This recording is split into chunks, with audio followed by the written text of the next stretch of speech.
বলিউড এবং হিন্দি টেলিভিশনের আড়ালে লুকিয়ে থাকা অন্ধকার দিক নিয়ে আবারও উঠল এক চাঞ্চল্যকর তথ্য। জনপ্রিয় অভিনেত্রী জেসমিন ভাসিন মুখ খুললেন তাঁর জীবনের এক ভয়ঙ্কর অভিজ্ঞতা নিয়ে, যেখানে তিনি কাস্টিং কাউচের শিকার হতে হতে অল্পের জন্য রক্ষা পেয়েছিলেন। প্রিয় দর্শক, আজকের ভিডিওতে জেসমিন ভাসিনের বিভীষিকাময় অভিজ্ঞতার কথা জানব। ভিডিওটি শেষ পর্যন্ত দেখুন।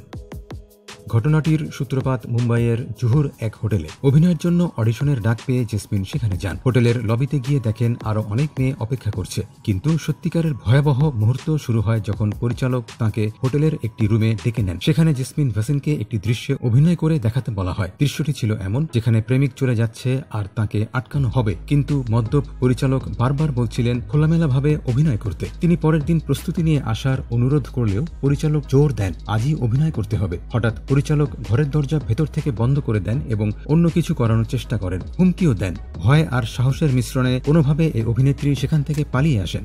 সেই দিনই তিনি শপথ নেন, আর কখনো কোনো হোটেলের রুমে অডিশন দেব না। এই ঘটনাটি শুধু একজন অভিনেত্রীর ব্যক্তিগত অভিজ্ঞতা নয়, বরং ইন্ডাস্ট্রির ভেতরে লুকিয়ে থাকা ভয়ঙ্কর বাস্তবতার প্রমাণ। জেসমিনের মতো অনেকেই হয়তো মুখ খুলতে পারেন না, কিন্তু এই অভিনেত্রীর সাহসী বক্তব্য অনেককে সতর্ক করবে। প্রিয় দর্শক, ভিডিওটি পছন্দ হলে লাইক দিন আর আমাদের চ্যানেলটি সাবস্ক্রাইব করতে ভুলবেন না। ধন্যবাদ।